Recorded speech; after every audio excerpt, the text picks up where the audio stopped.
Webcam microphone up close. Webcam microphone up close.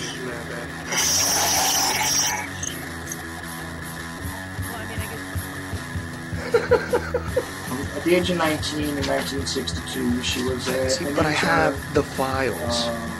You know, I read this stuff at the National Archives, and I read these other things. I said to myself, how can that be possible? The brain, you know, chemicals and frontal slab of choice, I don't know, computers, the internet, professional wrestlers, and not Jesse Ventura style. It doesn't matter whether it's cartoon or as long as it's real. It doesn't. It's hard to get real information because seriously, they don't want you to have just read two sources whenever I try to prove out. You know, it's not. If you expect your government to tell you the truth, you're going to sadly disappoint another one of these things. Dear Lord, what a dirty old man, huh? Really? Can't be serious. Is this really want things to be? Come on. More hooker, eruptions? Eruptions, whatever.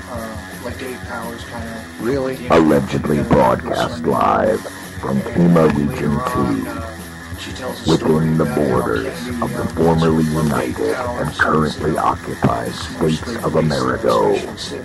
We bring you the Ochelli Effect.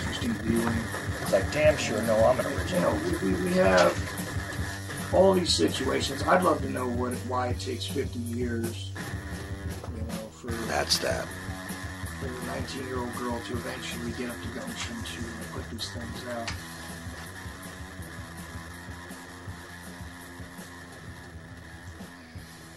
And that is that. We are live on UCY.TV radio. This is the Ochelli Effect. I am Chuck Ochelli. Hopefully everybody can hear me. So tonight I have Raven Mad, who is a hip-hop artist. You with me? Yep. All right. There we go. Little technical problem right before we went to air, so I just want to make sure you can hear me now. Cool. Yeah, we're good to go. All right. So here's the thing. Generally, well, let me just start up with a couple of housekeeping things. Want to thank everybody for tuning in. If you came to the ucy.tv/TOE page, thank you. You can catch us on the player there. If you're on the TuneIn app, the Apple, iTunes, internet radio thing, the Shoutcast, whatever, thanks for tuning in. I appreciate it. And if you're hearing it downstream, well, also thank you for checking it out. So, bottom line is, I came across an interesting artist. Generally I'm thought of as more of a heavy metal punk kind of guy. And yeah, that's true. But I also listen to any kind of music that's got an interesting soul to it, regardless of the nature of what that soul might be. So a lot of people don't think of me as a hip hop kind of guy. And I got to say that I actually do listen to some hip hop stuff now and then. I've cut back on it a lot, though, because I got to be honest with you, just like the mainstream media, I've gotten really sick of the mainstream artists when it comes to music, when it comes to a lot of things. So this gentleman, though, I discovered because I was actually involved on another radio show, and I found it interesting that there was a hip-hop artist besides Payday Monsanto out there that was sort of aware of the kind of broadcasts that we do, and seem to be aware of a lot of interesting things. So I'm just going to break it down and spend 2 hours here with you, sir. So how you doing tonight? I'm doing great, man. Living the dream here, man. That's it. And in case everybody can't tell from just a couple of words, yeah, he's Canadian, which is an interesting aspect to it as well. Because, my basic history with hip-hop and my understanding of it came at a very young age because, I grew up on the East Coast and was exposed to stuff like, Kiss FM and all that kind of stuff. I mean, I listened to, the original Jam Master Jay stuff that was out there, and watched hip-hop develop from the days when a guy who was rapping on a mic was pretty much there just to praise the DJ. Now, of course, we have the electronic age. If you fast forward and things are way different, you can produce this stuff all by yourself. You don't require the DJ necessarily, and it does expand the art form. But those are just my little viewpoints aside. So, wanted to get into it with you a little bit, and it kind of just let's start with the fact that you're Canadian and just say like, how is it that a guy in Canada gets into what's generally thought of as an American genre of music? Well, I don't know, man. I was into rap music my whole life. I grew up listening to a lot of different music. Actually, it was the musical house I lived in, and I started rapping. Actually, I recorded my first my first recording was actually produced by this guy in my neighborhood who actually had a heavy metal band. So, and he was like, he heard us freestyling out in the yard, and he was like, "Yo, want come on in? I'll record some stuff for you guys." And then we were hooked. So Yeah. that's how that started. Yeah, well, it's interesting because I've always said that like the harder edge type hip hop stuff is closely related to the heavy metal type stuff culturally in one way or another. I mean, look, there's a racial aspect to this that people like to point out, but the fact is that all of that has gotten blended up over time. I mean, I played in heavy metal bands with black dudes and all that kind of stuff when I was out there, which was kind of a rarity back in the '90s. But it doesn't really change the fact that the harder edge music really comes out of a different cultural angst, I would say.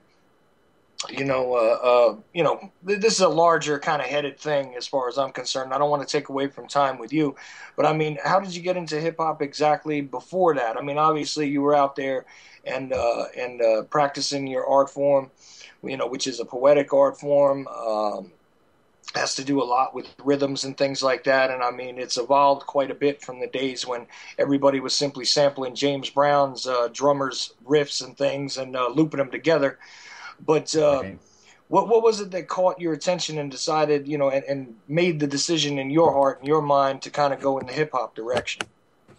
Well, maybe my mom bought me a Run DMC album when I was probably like 5 or something, and then I was intrigued by that shit, man, and I was a break dancer when I was young and stuff, and I don't know, it just evolved from there, I suppose, and to the point where I moved to Vancouver when I was probably about 20. And then I met this guy, and we started a rap group, me and these two other guys, who are now Hidden Fortress. And yeah, man, it just went from there, I suppose. Just And I kind just of, started kind of developed from there, man. And I met one of the guys that was in the group then was he was going to school for writing and English and stuff like that, and he taught me a lot of things. So, and yeah, man, it just kept gaining and gaining, and I like poetry and writing, man. well, and I definitely like your style. I mean, I can hear that it's got a bunch of different influences going on. Um, it sounds to me like you definitely took some of what used to be considered the West Coast and the East Coast kind of influences from rap together. I mean, obviously, Run DMC is more of an East Coast type group, and there was groups that I liked, back in the day, like Public Enemy and stuff like that. I Yeah. kind of hear where that probably touched you at some point, but I can also Oh hear yeah. a little bit of that L.A. like gangsta style just a touch too. So I can Yeah. Right. definitely hear your influences going on there. So you know, but yeah, I mean, Yeah. go ahead. I, oh, sorry. I tend to not. I don't listen to much rap music anymore. Right. I tend to listen to folk music. Storytellers. Listen to a lot of the Smiths, man, and like Cat Power. Those are those are things I listen to now, man. B-52s. Listen to that a lot. I don't listen to much rap music, man.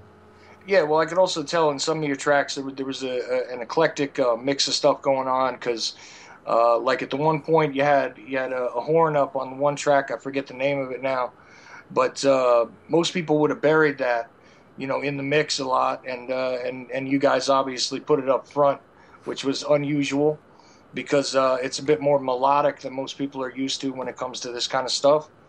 and I found that interesting. Yeah, that's the guy who produced that. We're doing an album right now called Motion Pictures, and it's going to be like kind of a movie with a theme to it and stuff like that. And the producer's this young guy. He's an up and coming new guy, man, out of North Vancouver, named Clulet. And yeah, he's great. He got talent, man. That was definitely a cool mix. I liked it. But Yeah. So, all right, now I'm going to bridge this together because everybody's probably saying that listens to my show normally, like, why is he talking to this guy? The fact is that it seemed as though you were aware of a lot of stuff that I would say people in the mainstream are not directly aware of, and you definitely had some attitudes that were, let's just say, more on the side of the liberty movement and the free thinking society types. And I was curious about that, like how you came to that as well. I mean, do you have an opinion? Let's just say we'll do the litmus test, okay? You know, like what do you think about 9/11?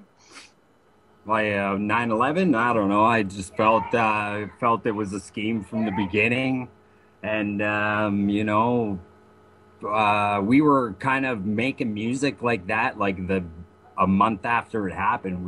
We started making this music as a group called Lingo Cryptic, man. You know, and I don't know, we were aware right off the hop because we listened to a lot of Bill Cooper and stuff. You know, and before then, and I also, you know, growing up, I knew this girl, man, and she was a preacher's daughter, and I would go to her house and hang out, and the preacher actually had all these like crazy occultic, you know, books and stuff like that, and I would steal them from him and read them and stuff. So I think that had a lot to do with where I could see things, man. Started to see the reality of like the secret societies and stuff like that through that experience, right? Yeah, exactly. So, and you were listening to Bill Cooper. I mean, how early were you doing that? You know, like 99, around 99, I think. Yeah. No, I was just curious because they run him all the time on this network, so we run replays of the Bill Cooper stuff. I don't know if you caught that, but yeah, it was on just before your show here. Yeah, it does. It runs right before me on Thursdays. Yeah, so I mean, looking at the world around you, I mean, you can see how a lot of other, like say, mainstream hip hop artists are definitely involved on the other side of things, as it were. You know, not exactly on the same type of script as we are regarding, you know, the whole, you know, the system has lied to you kind of thing. All they're doing is playing up on the old, sort of tired, you know, racial angles and culture war angles that, you know, that have been out there for a long time to sort of control people, I think. And I just find it interesting when I see any artist that's out there doing something that is aware. And I wonder, you know, if you think that's the kind of thing that's going to keep, you know, guys like yourself from being able to succeed. No, I don't think so. You know, because there's more people. More people are actually like figuring out that the scheme. You know, the scheme. It's not hard, man. The truth always, you know, the truth always will prevail, man. You know, you can feel it when somebody's lying. Say your girlfriend's lying to you, man. You can fucking feel that shit, man. You know? Yeah. Right? It's not like you're, you know, you can feel the vibe. Everybody feels it. Everybody on this planet's feeling it right now. You know? Yeah, that's something that we brought up on this show a lot of times, is that collective awareness that's starting to happen where people know that something is wrong. Definitely. To different levels, though. I mean, some people are more aware than others, you know, regarding the exact framework of the scheme here. And, it's just fascinating to me to finally see some artists come out, because like I said, mostly what's pushed out there is you know, the common the common nonsense, you know, like I said, embracing culture wars, embracing, embracing the our humans are better than your humans kind of angles and things like that. You know, and it's really a lot of it is detrimental, I would say, to various cultures and subcultures, you know, on the planet. Essentially, I mean, it's counterproductive, you know. And I know, Totally. I know that some of the stuff that some of the rhetoric that you're going through in your art is a little rougher, let's just say, than some people are used to, but it's out there for a reason like that. I wonder if you wanted to point people to either YouTube or somewhere else where they could just get a sample of your stuff, because I've been just checking out stuff on YouTube myself. Yeah, that's basically where I put my music, and there or on our label's website. It's called bmecanada.ca, and you can go there and check everything out, and there's links and stuff there where you can go check out my music, and or you can go type in Victor Sancini into the YouTube search engine, and you'll find my page. And there's all kinds of music on there, and it's free. So. Right. You got that going on, and so I want to make sure people got at that. And you know, another thing that caught my attention is when you were talking on somebody else's radio show. Got to think about this a second. I think it was what was it, Dennis Ford's show, right? Dennis Ford, yeah. Yeah, I think it was on Dennis Ford's show. You were talking about this project that you're working on, where you have a mixtape out, and what you're doing with that. I wonder if you want to talk about that a little bit. Yeah, we got a mixtape. My label mates and I. There's 4 of us on there. 4 different groups. Really good talent. We're selling a mixtape, and there's 20 songs on there. And we are selling the mixtape for $5, and $1 from each sale goes toward school breakfast programs for children, you know, that are hungry at school. Right. Where can people find that mixtape? The mixtape is on www.bmecanada.ca, and you can go there and you can click on it, buy it, do whatever you like, man. You're going to be feeding a couple kids, maybe, you know. Well, right. That was part of the reason why I wanted to have you on tonight for sure, was to get a little attention for that. You know, and we're gonna keep talking about this other stuff too, and probably get back to talking about that again, because I want to hear about the other groups that are on there and stuff too. Yeah. But we'll get into that a little bit later. But back to you. So, I mean, really it was just sort of a natural thing that happened. It wasn't like one particular event that came up. You just sort of knew there was something always wrong with the system, and at the same time, you had just gravitated toward hip-hop as a natural thing because you had a love of all music and sort of had a way to mix things together. I mean, that's about the story, you would say? Yeah, basically, man. You know, I felt like it was an out for me, man. Like I could escape, man, because I grew up going to school and stuff like that. You know what I mean? I dreaded going to school every day. You know, it was like a fear for me, you know, where I grew up. Right? You know, it's just the place I grew up, man. You know, if there was violence with the teachers and the students, you know, and I felt like with rap music, man, I could create my own reality, and you know, and it was a good out. Yeah, definitely. I mean, a lot of people that come from rougher circumstances seek a creative outlet in order to express themselves because they feel kind of confined. I wasn't aware that that there was too many rough areas in Canada. Generally speaking, we don't think of Canada as having too many rough areas. Yeah, there's pretty rough areas here. It's you know, it's just like there, you know, maybe not in the extent of guns and stuff, but you know, the violence is there, man. Violence is all over the place. Right. I mean, I mean, do you guys have the same kind of problems with illicit drugs on the streets that we do here? I mean, Oh, drugs all over the place. Like where I grew up, man, it's a lot of people are in the oxycontin. It's oxycontins, you know, downers, man, downers, pills. You know, mostly pills, man. yeah, well, pills Like seem it's to have hard to been. get. Like it's really hard to get some good weed there, man. You know what I mean? But you can get all kinds of pills. You know, Yeah, well, why would they want you to have something that might actually be good for you? You know, right? and Good luck finding go good ahead. luck finding a decent joint, man. But you know, the doctor got plenty of pills to give you. Yeah, and if you can't get them from the doctor, I'm sure there's somebody standing around waiting to sell them to you. So, Yeah.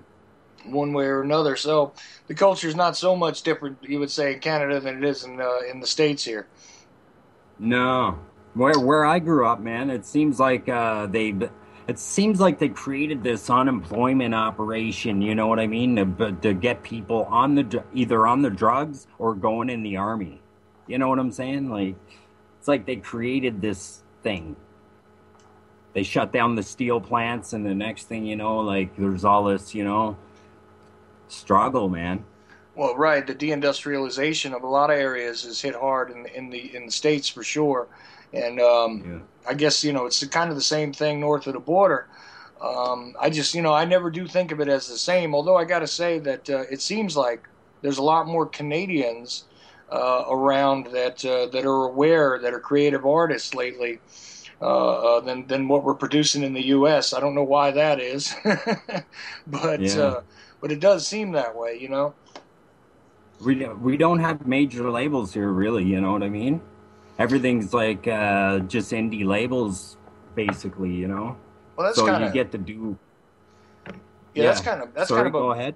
oh, I'm sorry, that's kind of a better thing at this point because I mean, Oh, for sure. with the major labels have pretty much collapsed because of the internet being the way it is. It's too easy to obtain copies of stuff. It's not like the old days where you had to actually go to a record store. I mean, God help me, somebody find a record store for me if you can. Uh, you know, Right. and it changed because of that, of course. But I think it also changed because of corporate greed, kind of eating up the art. And it doesn't matter what form of music we're talking about. Um, you want to talk about real gangsters. Believe me, the music industry has been run by the real gangsters for a long time. So you Well, kind of what better off not having the major label influence up there. I can't remember who it was. The one called Tommy Mottola the devil. Who was that? I don't know. Someone Uh, called Tommy Mottola the devil, right? I don't know. That yeah. guy's an evil dude. Well, And that other guy there. Sorry, that other guy there. What's the other guy's name? Whitney Houston's guy there. I can't remember the guy's name, but I can't think of Whitney yeah, Houston's guy, but Tommy Mottola, David Geffen, all these guys are definitely part of some kind of club. yeah, you know. for sure. And there's definitely that kind of influence, and it's funny to me because of course, like I said, they cannibalized themselves so much that they kind of set themselves up for this larger fall, which is unfortunate for the artist because I mean, if it had been honestly done, throughout the past few decades leading up to now, we might not have this deplorable condition where it's very hard for an artist to get paid for any of his work anymore. Um, the way that they had it was they got paid. Uh, that's the reality of that situation. But the indie labels were definitely always like the answer that most of us sought after when it came to trying to get our own stuff out. I mean, there were many artists that established their own labels, et cetera, et cetera. But I mean, what does your label operate like? I mean, obviously it's not a large label, but I mean, when you guys do the work and everything, I mean, do they handle live performances too, or do you guys do that on your own, or are you just doing recordings? What's going on?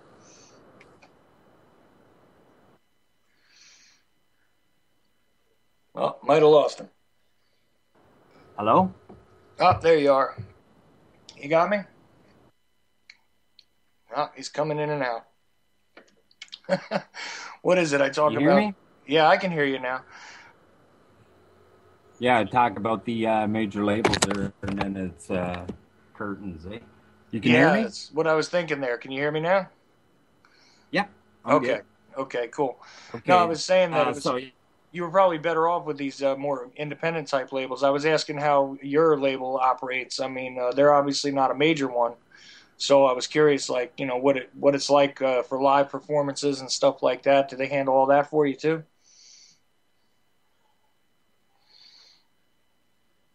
operation, and everybody, these are my cousins. My mom has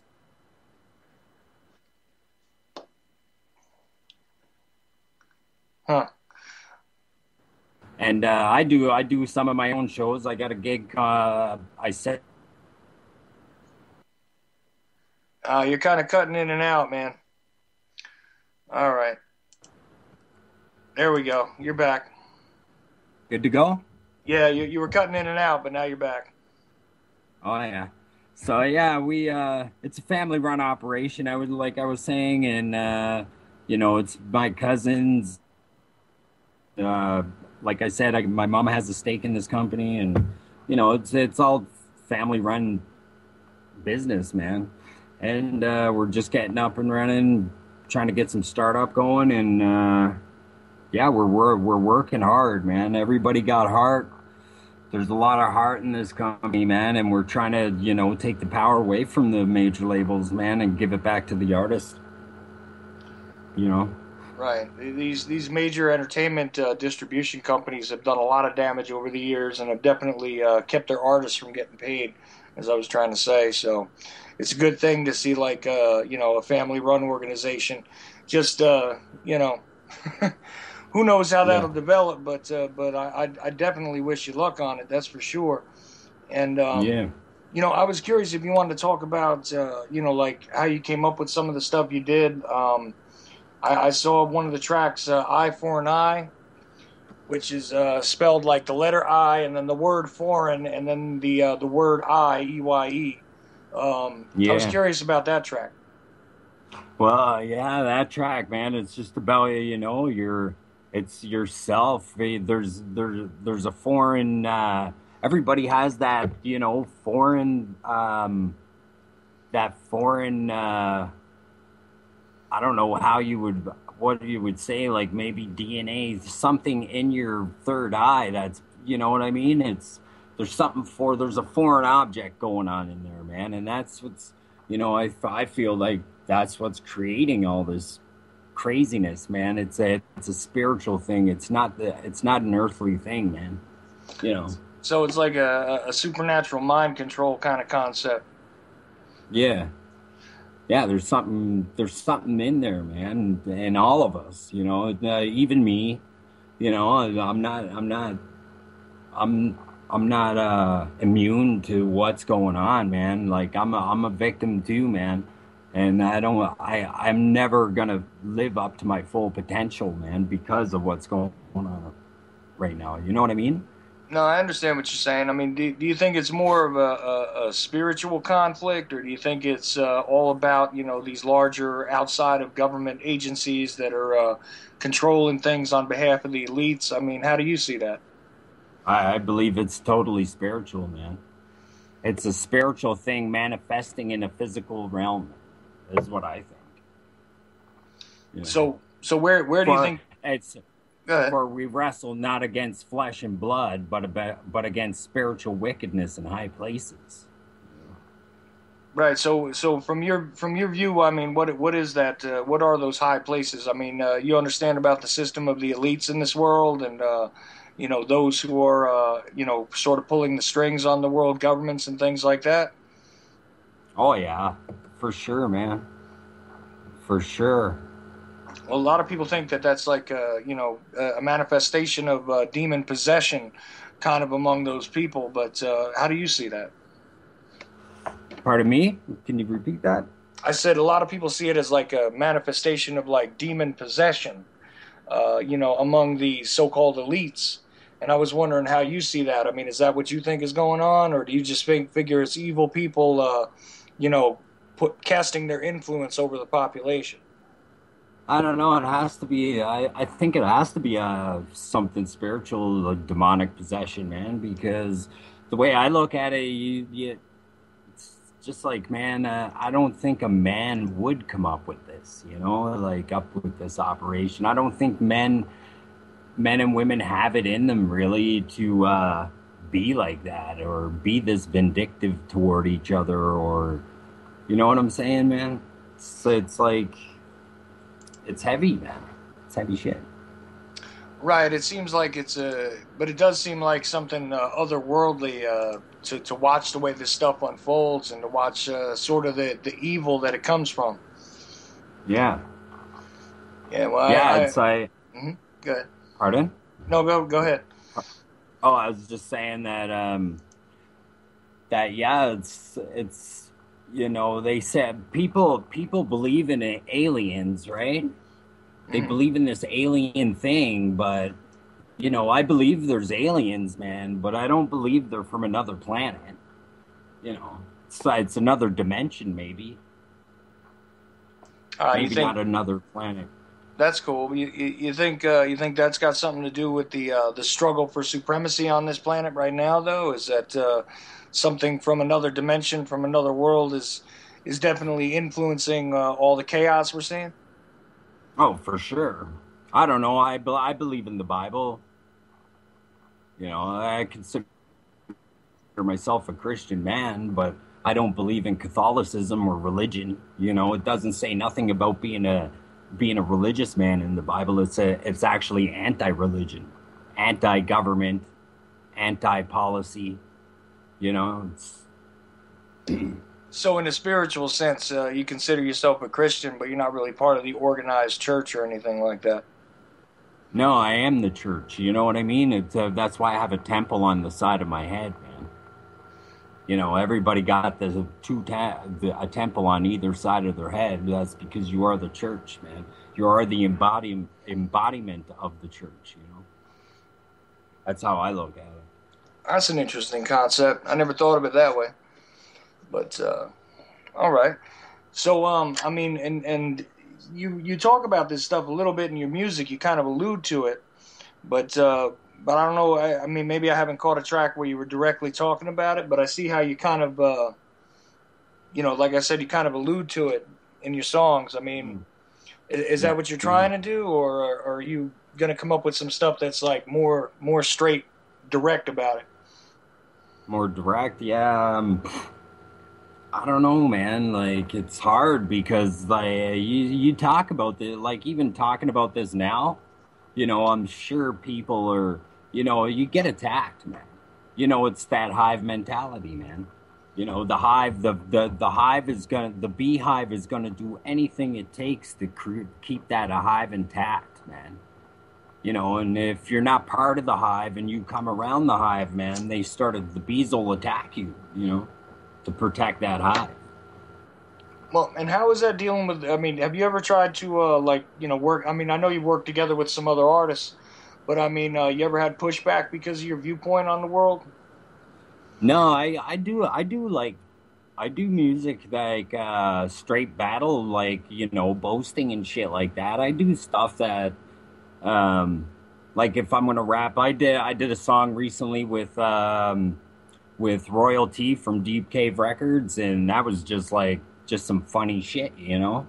And then I did a song with Noakes from Royal Kush Band. They're out of Cape Breton Island, and I did a song with those guys, and it was just straight funny shit, you know. Yeah, so, well, it's not all serious all the time. I get that. You know, I try and take things into a humorous direction or different kind of direction now and then too. I mean, I spend a lot of time focusing on serious issues, but every once in a while, man, I got to blow up some steam and just do something different. So yeah, right? I hear that. Sometimes I just want to get drunk and smoke dope and hang out, man.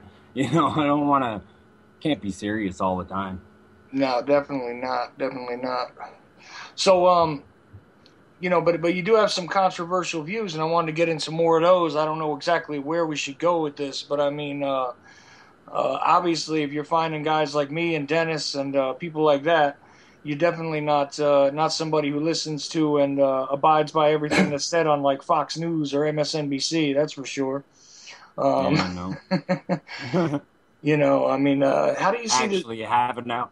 I Go ahead. actually haven't owned a TV. I didn't own a TV for like 10 years. So You're definitely better off for it. You ever Yeah. check out the stuff on the CBC up there, though? Oh, CBC, that's where they're all trained, man. You know, the head office in CBC, that's where like all these, what's his name there? The guy on CNN, the loudmouth, man, the guy that always freaks out there. What's that guy's name? Which one? Well, any of them probably. I know they're all trained. There's a training center at the CBC. I think that's where we got. I forget if it was Brinkley or Rather originally came from there too. Yeah, Rather. Yeah, he came from there. Yeah, there's a big training center there. It's like the Nazi training center or whatever, where they this is where they train them, man. Speaking of Dan, I know Rather, a lot. Yeah, go ahead. Oh, sorry. I know a lot of. There was a lot of actors come out of the CBC Guild too, man. So I think it's a big training center that they have there in Ottawa or Toronto or whatever. And you can see that the news is controlled through the CBC, just like it's controlled on American media as well. Yeah. Oh yeah. You know, And on our dime. And I got to mention that it's on our dime. Like the CBC is taxpayers' money, man. Here. Oh yeah. Right? Yeah. Like it's a government operation, right? It's a known fact. We pay for it, man. So we're paying for our own brainwashing and like manipulation, man. It's ridiculous. Well, we do the same thing here. It's just it's under the guise of these same 6 and soon to be 5 corporations that have all sorts of government complicity going on, and they're complicit with the government back and forth. It literally has become the fifth estate, without even trying, right? So I mean, It's the same kind of controlled crap that goes on here, except up there, you instead of Democrat and Republican, you just have your conservative and liberal parties that play the same game. There's still the Bloods and the Crips, right? And there's still two wings of the same bird, man. You got it. It's still red and blue one way or another, and you got to decide which one of the scarps you want to wear if you want to walk in their streets. So Yeah. it's just the way it goes. Right. And speaking of Dan Rather, and I know I never asked you this, but what's your view on stuff like the JFK assassination? Because I noticed that a lot of Canadians have strong opinions about that. I was wondering if you ever even considered that.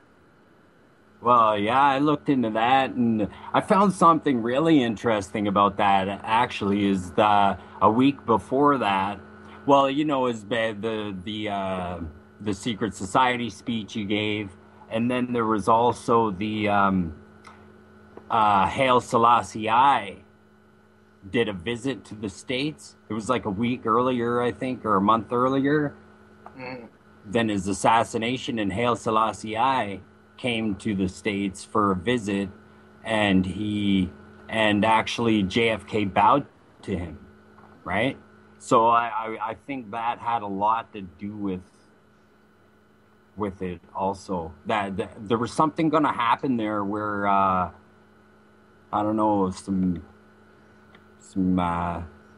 crazy stuff. I don't know what was going to happen, but I think they had to ixnay their little problem. Well, that's for JFK. sure.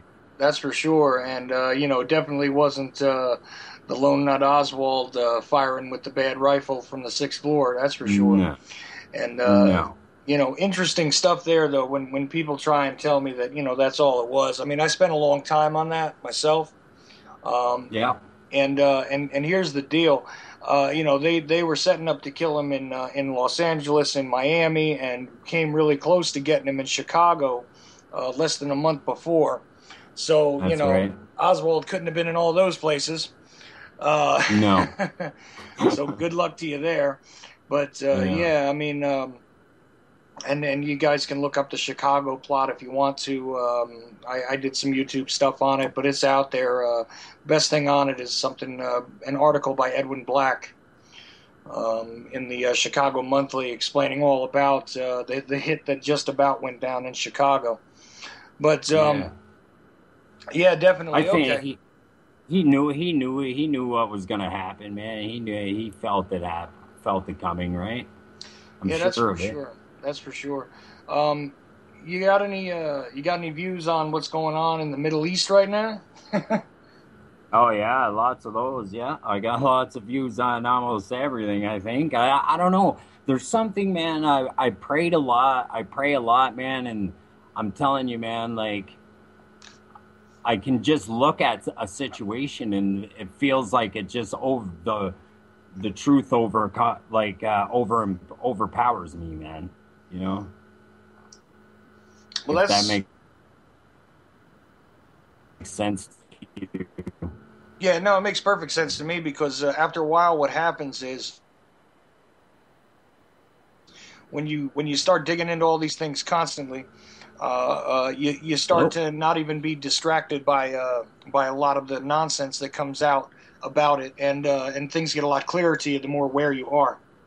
So it's kind of easy to see through a lot of the BS. But I mean, with the whole ISIS thing that's going on, ISIL, ISIS, whatever the hell you want to call it, you can see that that's just the continuation of the old policy over there. And I forget now at this point if Canada's even involved in that.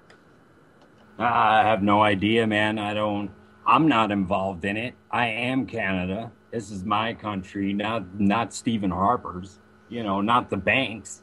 I live in the geographical Canada, not the company, right? So, and I'm not involved, so I can tell you that. Yeah, and I believe that. And this whole ISIS thing, man, ISIS was a Egyptian goddess, the mother of Horus or whatever, right? And her crown was her throne, right? So and then so the crown, I think this beheading thing has a lot to do with it because of the crown, it's her crown was her throne. So I think that it's so symbolic, it was an easy thing to see, man. Just as soon as it said ISIS, right? Like, as soon as they said this ISIS thing, I was like, well, whatever, man. They're just spilling blood for their God, man. Right.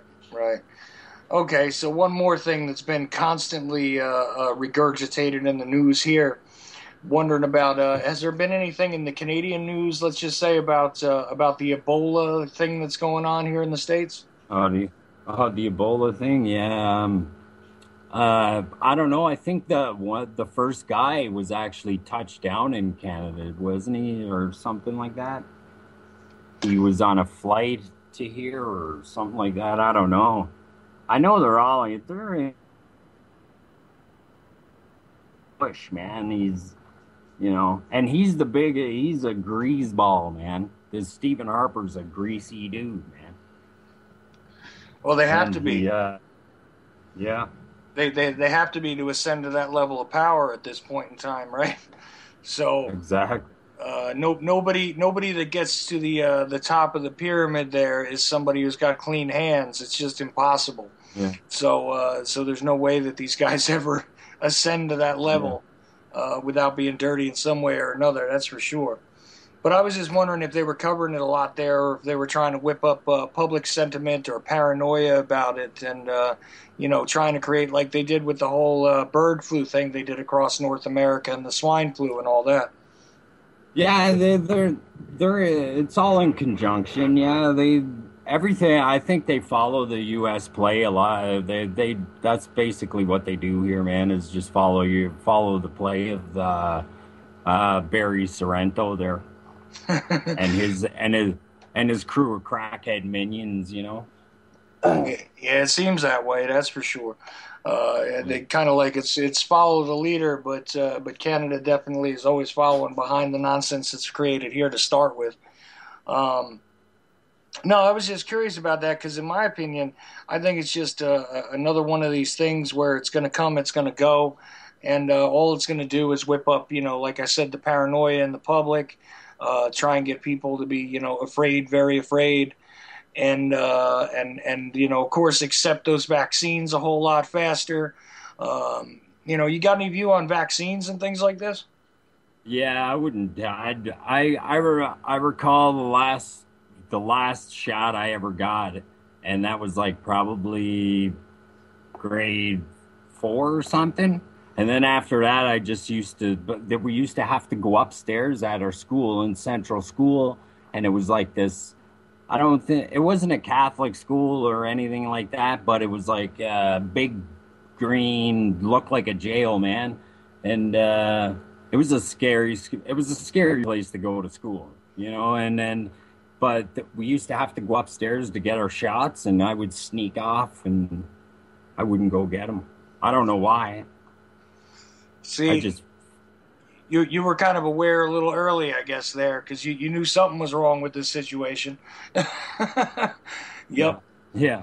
exactly. Well, I got beat up. I got the strap in school. It was like teachers would grab you by the ear, twist your ear, and stuff like that. Like, these aren't people that are here to protect you or help you, man. If they were, they wouldn't beat me with a friggin' piece of leather.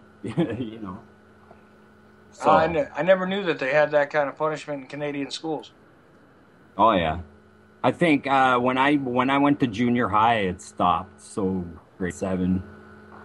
When I went to grade 7, that's when they stopped giving the strap. I remember the principal the last time he gave me the strap, because I told him, you hit me with that strap and we're gonna fight, man. And he didn't do it because I that was in grade 6. Yeah. Oh, nice. So you were always kind of rebellious, anyhow, huh? Yeah, they didn't like. Yeah, they didn't, in school. Yeah, yeah. I was troubled, man. I think because of my confusion, man. I had a confusion going on in my brain, man, and I think that made me rebel. Well, You know, what was the confusion exactly? I don't know. I just felt something was wrong, man. I didn't feel like I was living properly. Maybe because maybe I thought I was supposed to be playing in a friggin' field and stuff like that instead of, or playing in a garden or, you know, building something instead of being indoctrinated by a bunch of crap. I don't know. No, hey, look, that's the way I look at this stuff now. Is that it's like the indoctrination centers or the re-education centers that are out there. It's not even schooling anymore. So it's definitely one of those situations where you were making sense early on. But I mean, I don't think I was making sense of it. I just felt something, I don't think I had any sense, yeah, but really. just the idea that you were resistant to the programming says something for your overall character, in my opinion. So, because I was kind of a rebellious kid too, and Yeah. there was a reason for that. It's that you felt like the entire situation was built the wrong way, and that it was completely unnatural. Yeah. So this is what causes you to kind of, maybe you didn't know exactly the right way to act out, but you knew that there should be some kind of action taken against this. Yeah. Yeah, for sure. So what do you think if I only had to pass along one track, okay, for people to listen to say, take a listen to Raven Mad, which one would it be? I mean, I kind of like The Fly. Like I said, I kind of like the Eye for an Eye. Which one? Which one do you think I should point people to? Taking Back the Land. All right, what's that one about? Yeah, I didn't catch that one. Are you on my YouTube channel there? Well, I can go there, but I'm wondering. Yeah, there's a song on there, "Taking Back the Land," and the that Wounded Animals trap music album, and that's the "Taking Back the Land." I think is one of my most important songs. I believe in my heart, man. Well, what's it about? It's just about like walking away, man. You know, taking back what's ours. It's our land, you know. And then these companies come in, like your telephone company and stuff like that. They come in and tear up your trees and you know, put up power lines and tap into this and that and the next thing. And then they expect you to pay for their services. That, you know what I mean? It makes no sense. It's our land. So it's kind of like the backlash. God put me here, man. God put me here, not a company. You know what I mean? God created me. Man created a company. And why does a company have more power than me? Well, yeah, and that's the argument I make on this show a lot of times, is that we're dealing with a corporatocracy where the corporation has become much more valued when it comes to you know, any sort of governance or anything than the individual. And of course, that's exactly the definition that Mussolini gave for, you know, regarding what fascism actually is. And you know, we no longer live in free countries or free societies of any type, in my estimation. You know. Well, you can if you like. You can. You have a choice. You know. You do have a choice, man, because the Bible, man, I'm telling you, they're afraid of that, man. I went to court, man, with my Bible, and that's it. And they got scared, man. They were scared of that. I went to court on an obstruction charge. And all I had with me was my Bible and my long-form birth certificate and my social insurance number application. And I don't have signing authority for that because you're not a person, you have a person, right? Right. If that makes any sense. Well, no, there's the straw man personality that's erected legally, which is outside of your physical being, but it's always attached to you through identity. Yeah. And but they were taking you were going to court for obstruction. I mean, what was that all about? Because I wouldn't, because it was the police officer. She was an RCMP officer, sorry, and she was like probably about 26, just a punk. And then she said to me, because I didn't have insurance on my conveyance there, and nor did I have a license plate. And she was like, "Hey, is this your vehicle?" And I said, "No, it's not mine. Ownership is a facade. It's not mine, man. I'm just using it, right?" And then next thing you know, she's asking me my last name and stuff like this, and I told her I didn't have one. She asked me my birth date. And I said, "Sorry, it's hearsay, so I can't give you an honest answer." And then right, because I wasn't conscious when I was born, so I was like, "Yeah, it's hearsay, and I don't want to lie to you." So she charged me with obstruction, took me to jail. I was in there for probably 24 hours before they let me out, and they asked me to sign a promise to appear. So I wrote on there, I was like, "Out of fear of my life, and I'm signing this piece of paper, and I'm no magician, so I can't promise to appear anywhere." So I signed it, and I went to court a month later or something like that, and I had to fight with the crown, whoever that is. I don't know. It's an inanimate object, right? Here, it's the crown against you, right? It's the queen, apparently, but they call it the crown. So a crown is an inanimate object. So why am I, why am I talking to a crown? This doesn't make sense. Well, because technically speaking, Canada's still under the domain of the British Crown, as it were, right? Yeah, we're in the Dominion, yeah, but you know, they call it the Crown. You know, the Crown wants this from you. You know, they're asking, they're telling you to answer to an inanimate object, right? It doesn't make any sense. And these people, you got to be crazy, man. These people are lunatics. You know, to me, that is a lunatic. You know, to sit there and like play this little game of pass the ball back and forth with this referee and everything. You play games in a court, right? Mm. Well, that's the interesting thing. I mean, it sounds to me like you're a little bit more of an anarchist in spirit than anything else, huh? No, I don't. I wouldn't want to say that. No. Okay. I don't want to say that at all. I just want to be me, man. I just want to be me and mind my own business. That's what I want. I want them to leave me alone, right? That's it. I'm not going to go after them. I will never attack them. I won't complain. Just leave me alone. Let me be.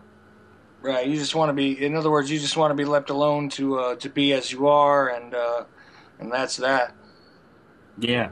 I own a piece of land out in the bush, and it's all paid for, and I just want to be left alone to my own vices. You know what I mean?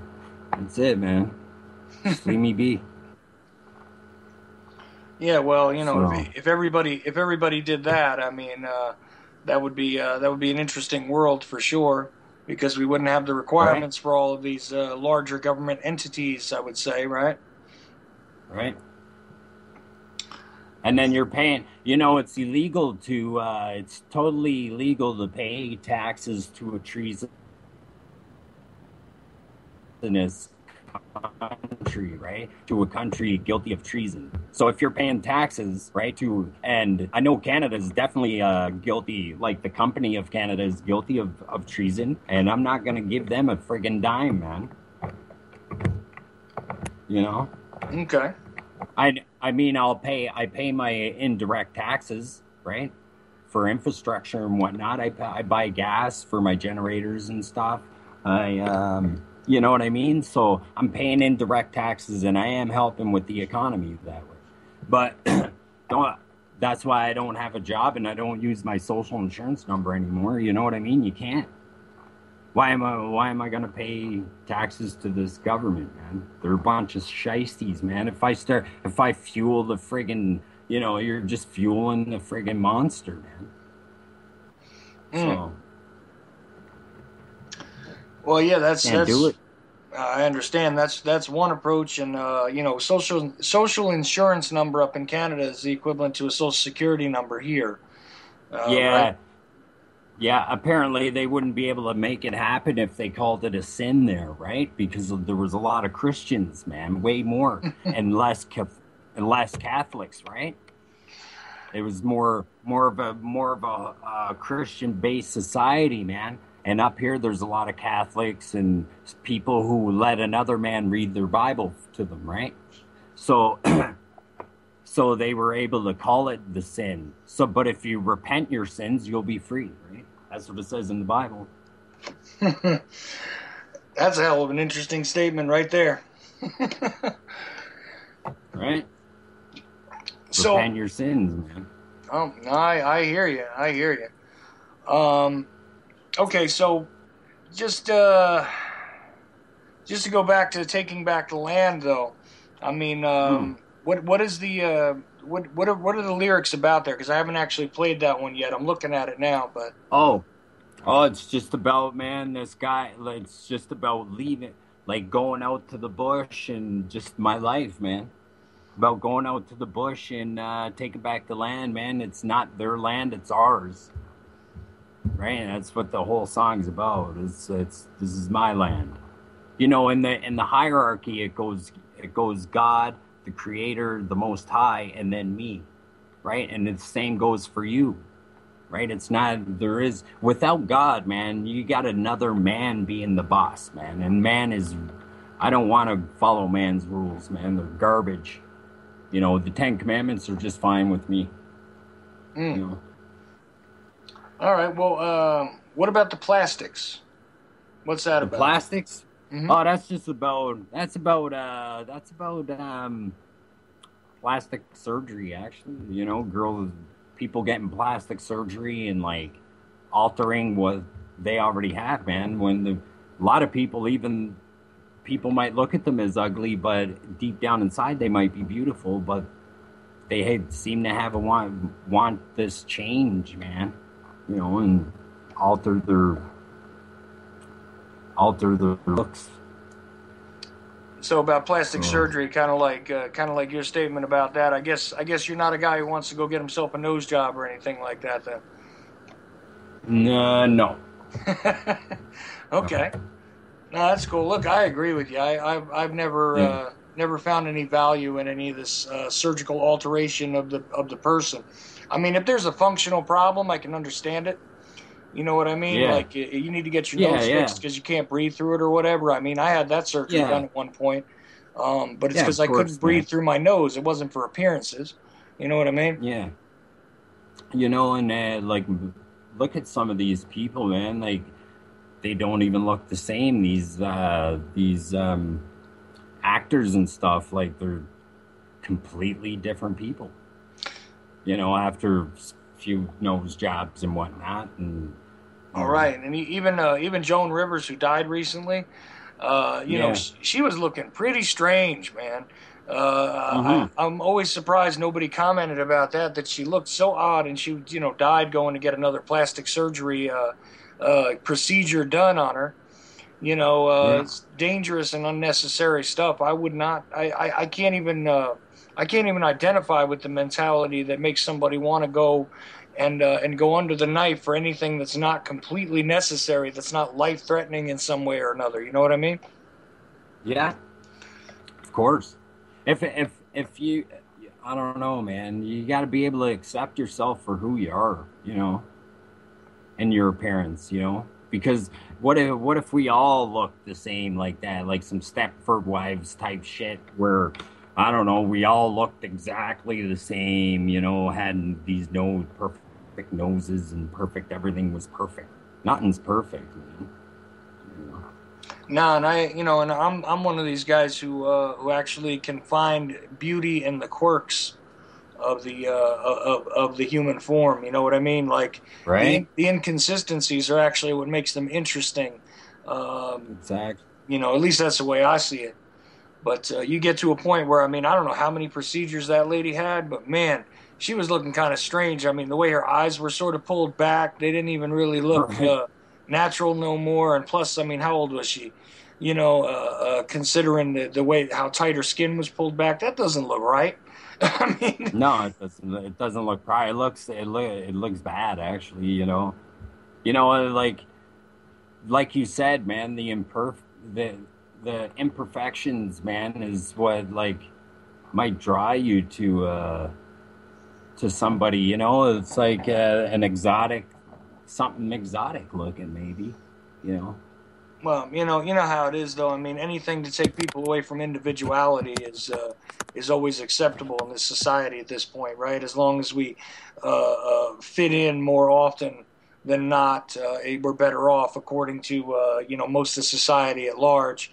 I'm one of these people who doesn't like to fit in. Actually, I get uncomfortable the second I think I've got acceptance. So, you know, I start wondering what I'm doing wrong if everybody likes me. You know what I mean? Yeah. Right? Exactly. Yeah. And yeah, man, it's I think like attracting the opposite sex is not in your looks at all. Like, especially for a woman to be attracted to a man, I think a woman's nature is more into the personality, you know. I don't know. I've never been one of these guys who goes for Barbie dolls and stuff. It's just not my thing. You know, so I can't even. I could never quite understand that either. Where it's like, you know, the complaints about I'm trying to be nice here. Complaints about different people's forms. You know what I mean? This one's too fat. This one's nose is too long. I mean, I never understood that. You know? Yeah. Okay, Yeah. that's cool. And then you got another title here, which is another one. I didn't realize there was this much on the list. I did listen to some of your stuff, but Yeah. but I'm looking at the list a little more. One called "You Ready to Die." What's that one about? Oh, that's just about it's a story actually. Just a story about this guy who goes to work and kills everybody. Freaks out. It's a story. Yeah, pardon? Did you have a specific story in mind there, or was it just was it just No, one it that was came just up because of the stuff you see all the time with these random shootings and workplace shootings, stuff like that? I mean, is that it was more along those lines. This guy he wakes up in the morning and he freaks out, and then there was a series of events that made him get to that point. He goes on the way to work, and then the cops pull him over. Cops pull him over and let him go with a little ticket. He goes back. He goes to work and then cleans house, man. Well, why did you decide to tell that story? I don't know, because it happens a lot. I don't know, man. It's just I don't know why. Like I listen to a beat and then I just start writing, man. I don't know. Just let it come to you based on what you feel coming off of the music. Yeah, I usually go with the beat first. I got the beat first, and then the feeling comes of what I feel out of that beat, right? That's how I write. That's cool. That's kind of how I used to develop my lyrics too. Is just kind of develop the music a little bit, get a groove for it, get an idea, get a rhythm, and that was it. Yeah. The rest just kind of flows from there. I don't know. Usually with a beat, I get a vibe of what's in there. I don't know if that makes any sense to you, man. It makes perfect sense to me. I don't know if it makes sense to everybody, but it makes sense to me. I know what you mean by that. These things when you listen to a rhythm or to a melody or to a hook or whatever, they just kind of speak to you and it kind of jumps out at you. So yeah, this is the kind of thing. I mean, all forms of music. If you're writing lyrics, if you're going to do a vocal part to it, that's kind of the way that I used to develop it anyway. All kinds of different music. I mean, I did rock and metal stuff and blues and even just a touch of hip hop. But the fact is, I did it all the same way, which was just kind of bring things together, sort of create a groove, and then the rest would just fall out of me. You know what I mean? It just came out of me. It wasn't something like I came with an idea and then fit the beat around it. It was like just kind of came organically in a way. Yeah. I find it does the same thing. Right. It's just yeah. So who are these other guys that are on this mixtape with you? Oh, well, we got Diamond Effects, reggae artist. He's phenomenal, just amazing. We just did an amazing song together too. Nice collaboration there about police brutality and stuff like that. And this Diamond Effects, he's actually endorsed by Sizzla. I don't know if you ever heard of Sizzla. He's a dancehall artist out of Jamaica, and he's just amazing. And we got the Beat Vandals on there, and that's a trio. And those guys are they're amazing. They're amazing too. They got good stories, and they're a native crew, and they're Native Americans, and they're just phenomenal. And then we got my cousin Seed Dread and on there, and he is out of Fredericton, out of New Brunswick, and he got good happy music. You know what I mean? His stuff's nice and happy, and it's a great mix on there actually. And I would say I like the album. It's every song is good. I like every song. Well, what's the name of the And mixtape, we by the way? also, it's called City to City Mixtape. And it wasn't done. There was another guy, Priceless, on there, and he's just amazing too. Like, Oh, he okay. got he got some awesome music, and you know, we all work really hard at our craft, man, and we sell our music like cheaper for free, you know, and that's that. The name of the mixtape is City to City Volume 1, BME presents, and it's basically our debut to just show ourselves to people, you know. And we're trying to give something back. You know, we're not gonna make any money off of this, you know.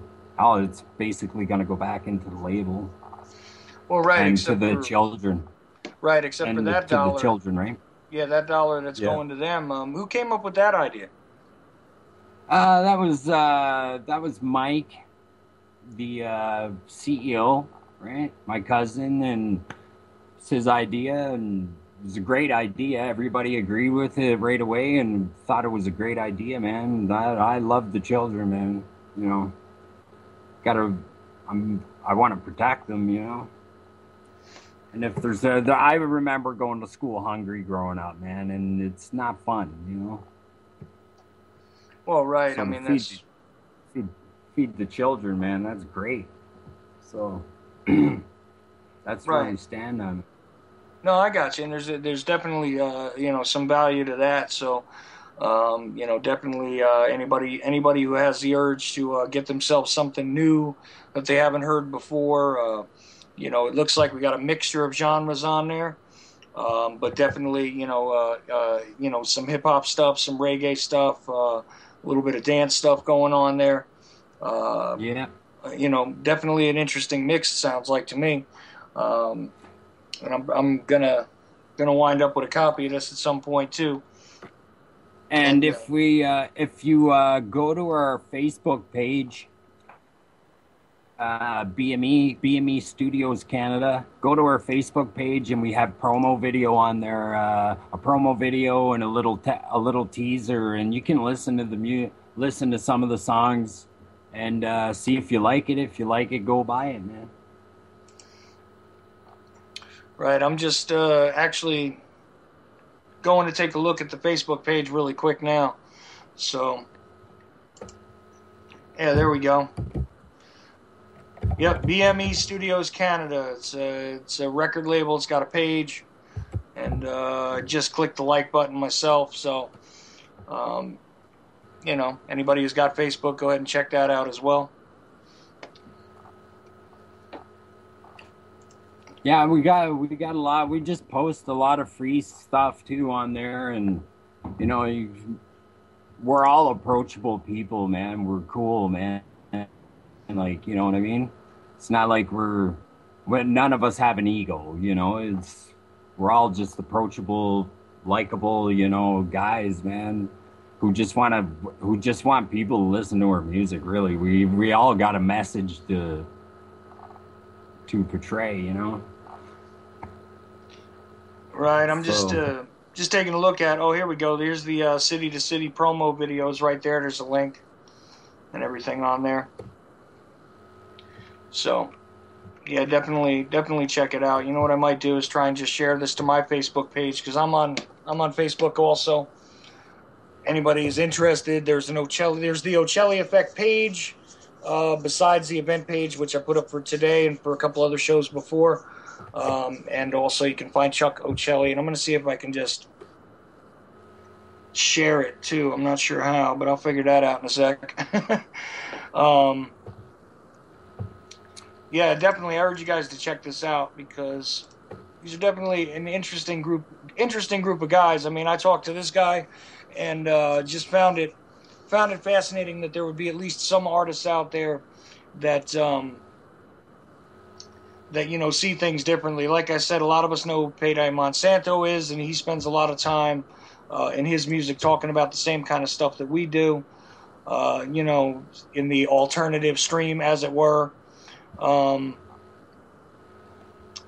But there we go. Now I just dropped it to my regular page there, so you guys can take a look at it if you go to my Facebook page.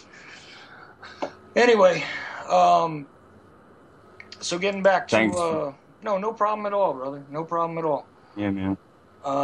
Getting back to some of the stuff that you had going here. Let's see.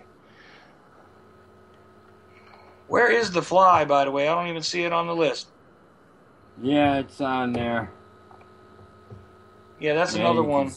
Yeah, that one's about this guy. I don't know, this dude that's seeing a lot of weird shit, and then in the end, he realizes that he's in a fucking mental institution, right?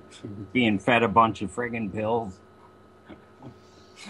Oh yeah, that's another thing. That's another thing I know you got a view on is all about the psychotropic drugs. And I mean, what do you think of the fact that there's so many people? I don't know if it's as prolific in Canada as it is here, but I mean, you got a lot of people on SSRIs up there.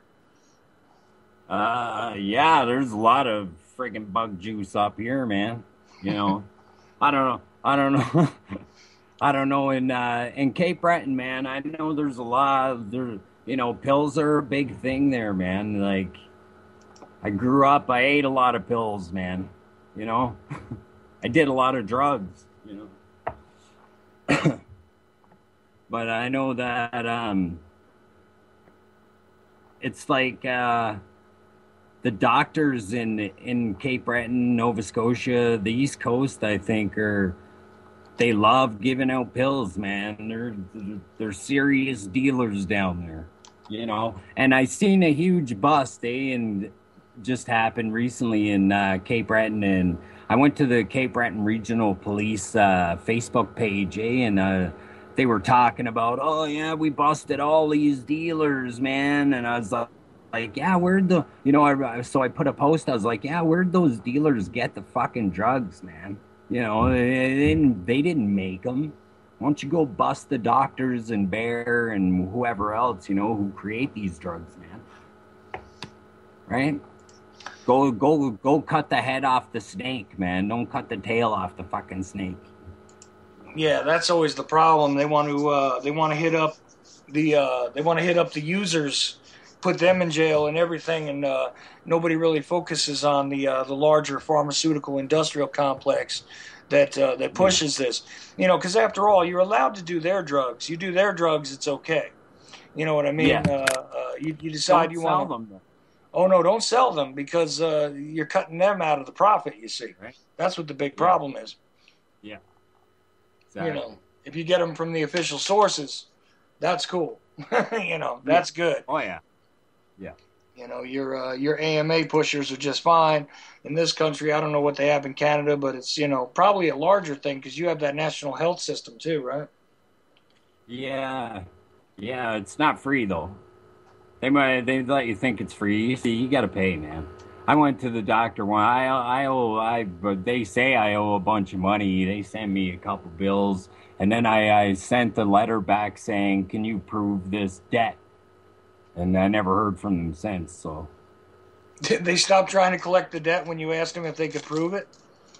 that's all I ask anybody, right? If they send you a debt, man, they're sending you. It's a threat. It's only a threat. So if you just turn that page over and write on the other side, "Can you please prove this debt?" Nobody can ever prove a debt because a debt is created from debt. So how are you going to pay a debt? You know what I'm saying? It's impossible. So just ask them, and I urge anybody who's listening, if you have a debt, I urge you to ask them politely, you know, "Can you please just prove this debt on paper?" And they try to call you too, right? And Always. say, I don't, people never pick up the phone, but it's the best thing. Pick up the phone and say, "Hello, and are you this, I'm looking for so-and-so." Say, "Yeah, I bear resemblance to that person." and then just say, I don't do business over the phone. Can you please send me proof of this debt? Nobody can really ever do it, right? It's all threats, man. It's all consent, right? You got to consent to these things. Yeah, that's what the problem is. It is all consent. Yeah. You know, and I don't even know how exactly. I mean, I've spent a little bit of time understanding the monetary system here in this country, but I don't even know how it works in Canada. I mean, you guys got the same kind of thing going on, or is it yet another extension of the British Crown? No, it's the same, right? Because there's a trinity here involved, right? And we're all involved. Like, it's they have the religious faction, and that would be the Vatican, and then they have the financial faction, which is London, and then Washington D.C. is the military faction, right? And that's the triangle, right? That's the pyramid. Right, those are the 3 sovereign countries with the most money on this planet. The Vatican is only 8 acres. The Vatican is 8 acres, and it has the most money on the planet with no guns. Think about that. Yeah, amazing how that works. That's the triad of the the triad of the conspiracy, right? There's those 3 cities, so yeah, you got that laid out right. and if you look at the Vatican, man, right? If you look at the Vatican, it's actually Bascilla, right? It's St. Peter's Bascilla or whatever, right? Mm-hmm. And Bascilla is actually a root word meaning serpent, right? So if you look at it from a certain angle, because you can go on Google Earth, you can walk right inside the building now. But if you look at it from the backyard and look at it head on, it's actually a serpent. It's a snake with a crown on its head, and the street winds down the road. It winds down, and the tail is in the water. Mm. Go look at it someday. It's actually the serpent coming out of the water, right? It's in the cobblestone street. It looks like scales and everything. Yeah, that's true. That's true. If you look at it from that angle, that's true. It's a whole weird thing too. There. I mean, I talked about it once on the air, having gone there, and you can feel a strange presence just being there. That's that makes you almost feel like you've left the planet. To be honest with you, and you've been there. Yeah. Yeah, at one point. So you seen inside all the bees. Then they have bees everywhere, right? There's like little gold bees all over the pillars in there, right? And they're telling you, man, that's the hive mentality, right? They're trying to create the hive. That's one of the adornments, yeah. Especially if you go toward the library, which is where I went. Was in the library, and they had an interesting sort of delivery system for documents and books you wanted to study, which was well ahead of anything we had here at the time. And telling you, man, it's really an eerie feeling to be there. Yeah, and probably because there was children and everything being murdered in the basement while you were there. You know what I mean? Like they were probably eating children down there, man. Harsh as that sounds. Yeah, well, I don't know, man. Who even knows? But there is something really weird there. That's for sure. Yeah. And you're right. There's a lot of interesting adornments that are in those columns and things. A lot of stuff that does resemble reptiles and stuff like that. And intertwined with that are these interesting bees. I just never really thought about the bees, to be honest with you. Yeah, it's the hive. They want you to be in that hive mentality, man. Like I said, the bees, right? They'll attack anything that tries to mess with the hive, man. Right? No, that's and for sure. even their gowns, man. They have bees on their gowns too. I never did notice that. Yeah, that's something I should take a look at. I'll tell you, man. Every time I talk to somebody, they tell me about stuff that I haven't noticed yet. You know? Yeah. Well, Yeah. you know, what is the, I know this is going to be a crazy sounding question, but I mean, you got like an overall message for your music or for what you're producing right now? I mean, that you're trying to get out in general, or? I don't have no agenda at all, really. I just make what I just write what comes to me, man. I don't. It's not really an agenda. I just wanna make you think, man. Make you. I just want you to go and look at things yourself. That's it. You know what I mean? Like, I don't want to. I'm not trying to. It's cool. It sounds like funny. It's one of the things I say during like every single show that I do when I talk about specifics and things. I tell you, you know, like, don't listen to me. Go and look at it for yourself. Think about it for yourself. You know, be yourselves as naturally as you can possibly be, and let's get back to being the human beings we were intended to be. You know, but always think for yourselves and analyze things. Don't just accept the words of others. Don't accept the appeal to authority. That's usually what I'm about. You know, when I'm doing these shows. That's a beautiful way to think, man. You know. Well, it sounds like you're on about the same track as I am regarding that. You know, because that's the best thing. Go ahead. Oh, sorry. Like, back to the hive mentality. You know, like the other day I said something on Facebook. Someone posted something about ISIS, and I just said, you know, maybe you should look into it and see that maybe it's the people you trust that are doing this thing. You know what I mean? Maybe it's your own, you know, maybe it's your own government that's doing this. And this guy called me a whack job, man. You know what I mean? And that's the hive mentality, right? He's like, no. And he sounded like, what's his name there on the CNN, you know? Oh, you're a nut job. You're a nut job. That's all he says, right? He can't prove you wrong. Just call you a nut job, right? Yeah, and then I asked the guy, I was like, why don't you try to prove me wrong, man? Not, you know. Well, who needs evidence when you have the official story, right? Yeah, right.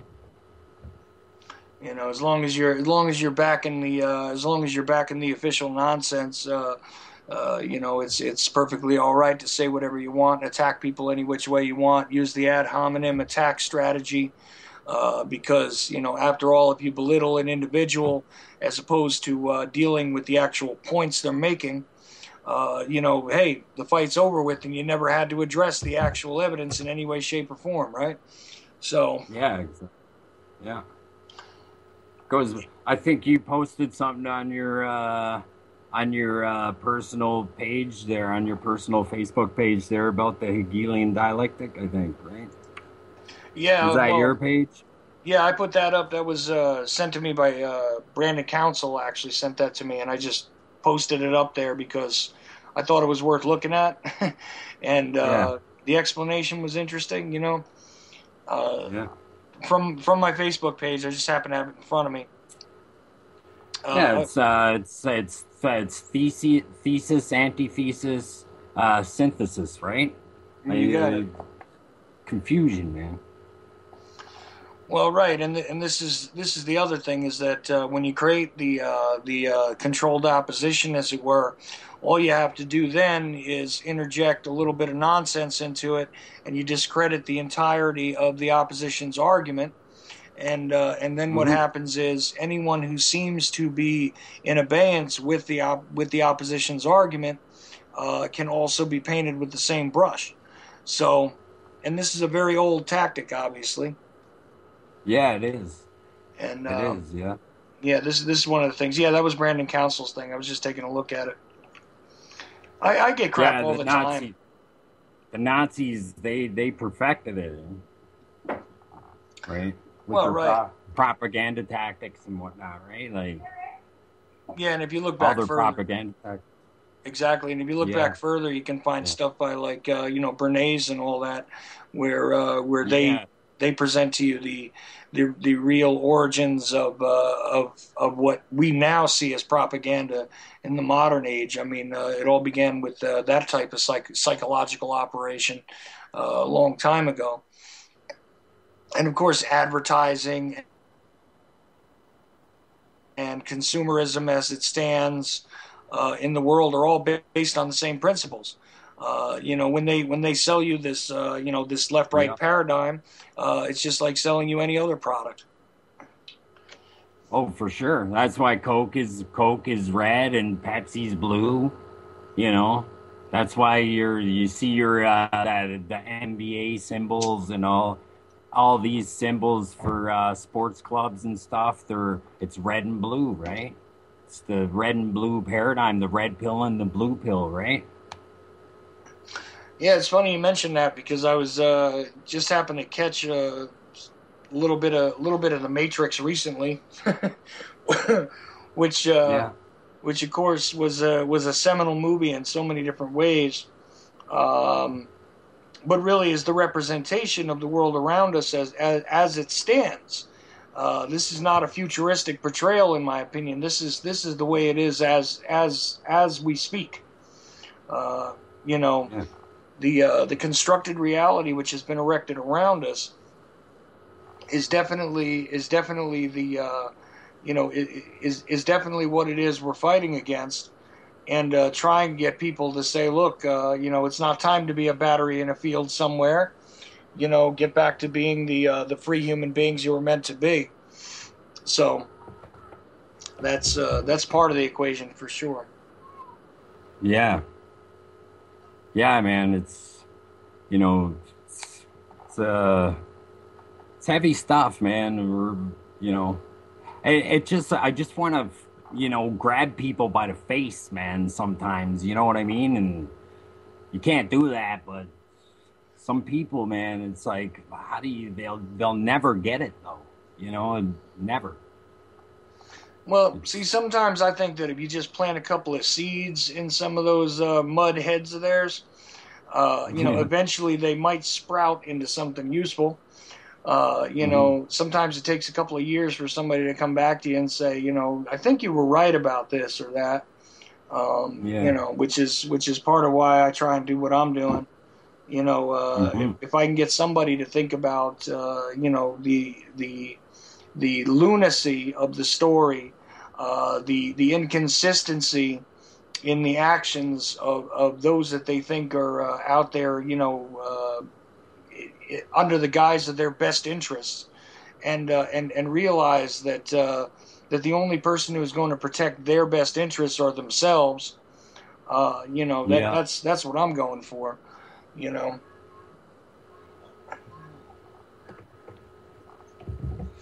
So I know I started to ask this question earlier, but I mean, and you mentioned Run DMC. I'm running a little low on time now. We're about 28 minutes out. But okay. Before we go, I mean, just a couple more questions about your music and how it is, your style has become influenced by others and all that. I know you said you started with Run DMC, and like I said, I hear influences of others. You might not be listening to it anymore, but there was a time when you did. What other influences? What other influences would you say? Ice-T. Ice-T, man. Yeah, man. Ice-T, man. Like his old stuff, man. Like that was excellent stuff, man. Like My Lethal Weapon.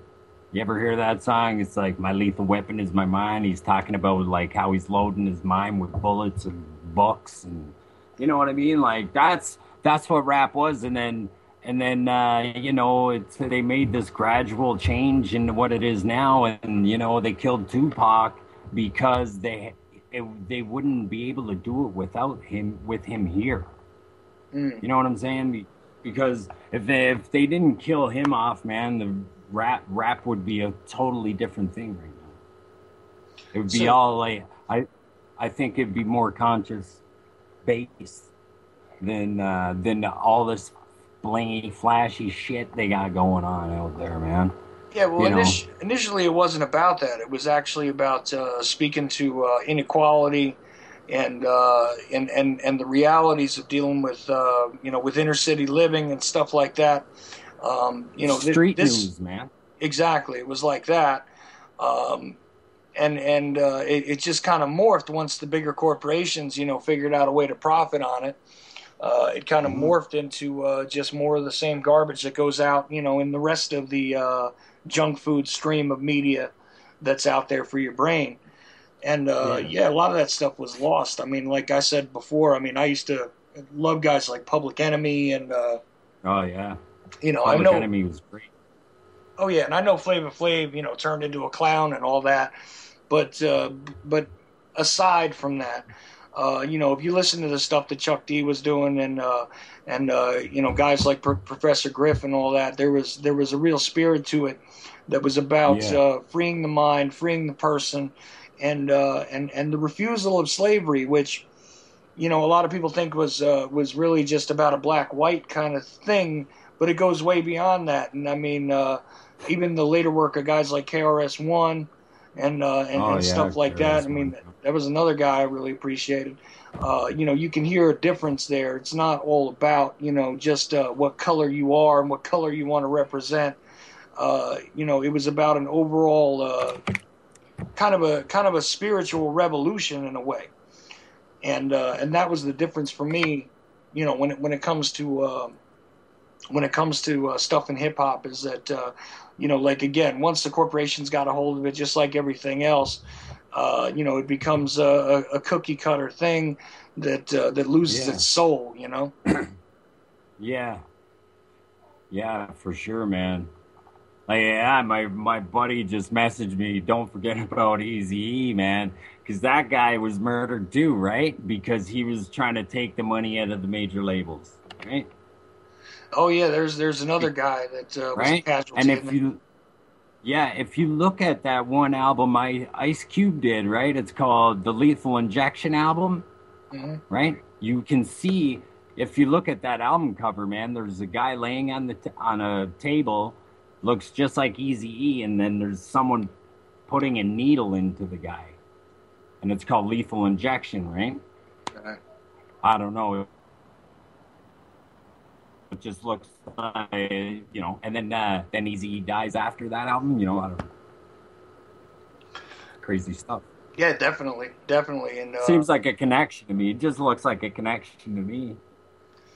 Well, whether it is or isn't, he was definitely outcast and kind of pushed aside because he wasn't playing along with the program. That's for sure. And he walked in the White House too, right? Sorry, what was that? He actually made it into the White House, right? When Reagan was president, right? He gave them $100,000 donation to the campaign, and then he got invited for dinner or whatever, right? And ended up going to this White House dinner. Man. Oh, I wasn't aware of that, actually. Yeah, it's a pretty cool little trick. He's like, this will be the best $100,000 I ever spend, right? He paid the $100,000 and then got invited, and he ended up meeting Reagan and everything. Got a picture. There's a picture on the internet with him. No kidding. I wasn't aware of that one at all. See, I learn something new every time I do a show.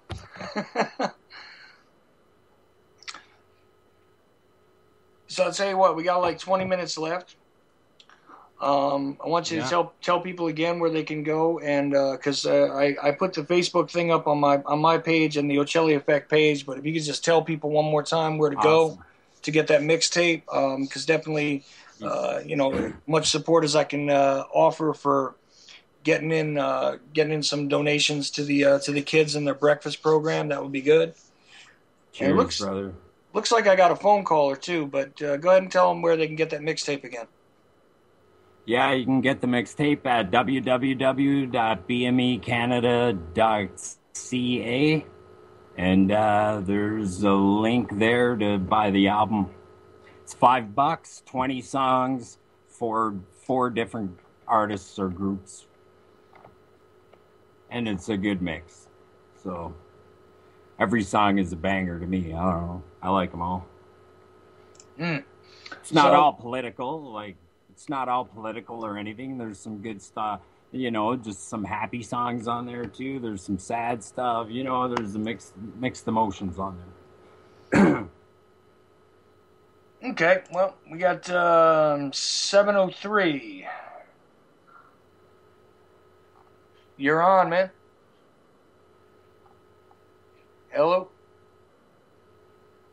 Oh, okay. Never mind. But anyway.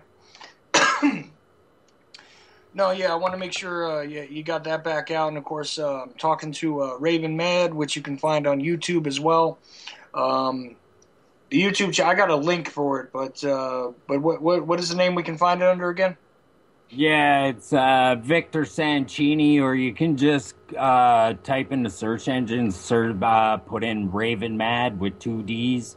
Right, that's the word. That's the word Raven, like the bird, and Mad with 2 D's. Like, yeah, and then put in hip hop, and then I'll pop up. You'll see me, man. You know, I don't know if you know what I look like, but one of my videos, I got a friggin' baseball hat on with a pot leaf on it. Yeah, I saw that. I saw that, and I smoke hella herbs. That's cool. So it's all about those herbs, man. Keep your mind fresh, man. People think that stuff. Why do you think they don't want you to smoke the herb, man? Come on. I got you. So 703, you're on. Yeah, man. Can you hear me? I can hear you. Okay, cool. What's up, Chuck? This is Dennis Ford. Ford. Hey, Dennis Ford. Dennis Ford. NWO Truth Radio, Dennis Ford, the guy who does the Friday Night Super Ford? Show and all that, in case you guys don't know, but I'm sure you do. Yeah. Anyway. What's up, Dennis Ford? Hey, what's going on, Raven? I'm glad you guys, linked up and are doing the show tonight. I've been tuning in, and you guys started talking about, more in depth and older hip hop, so I had to call in and voice my opinion about that, because everything you guys were touching on is pretty accurate. I don't know what's going on with mainstream hip hop nowadays, but sometimes I'll take a day just to go back and listen to all the old school stuff, from Public Enemy all the way down to about where I cut off, and I can't listen to it anymore. So it's valuable to do that. So you're not taking out Eminem albums or anything, then, are you, Dennis? No, not too much. Again, I give that guy a lot of crap, man, and it's not like I'm anybody. Nobody's really paying attention to what I'm saying about him or Joe Camel or any of the mainstream rappers. But I do have a stance on them, and not knocking any talent that they may have, but I just don't. It's not my thing. It's not something I get into. I just can't. I can't do it, man. It's just I don't know if it's after I became aware or whatever it was, but at one time I did. I go to parties and stuff, and the music be on. It didn't really bother me. But nowadays, when I hear the music, it's like my ears want to bleed. Like I can't even listen to it. So I don't know what happened, Chuck. I don't know what happened, but I just can't do it. Well, you know what? When you go back and take a look at anything from, that you used to enjoy before you were aware, and you look at it again, you're looking at it with totally new eyes. You're hearing it with totally new ears, brother. And that happens to me with all kinds of music and movies and even TV shows, old TV shows. I look back at them and I go, damn, I didn't see that the first time. Right. Right. Exactly. I talked about this on a guest spot show. I was on another show during the week, and I was a guest on the show. And, I still get nervous when I do that sometimes. So I try to do my best. But we came across the topic of some of the things that are on television that necessarily, you might not catch all the symbolism and things that are going on in the show or even in the music if you weren't in tune with a lot of the stuff that we research and talk about. And some people do catch it. They'll see, I'll be sitting in a room and we'll be watching something.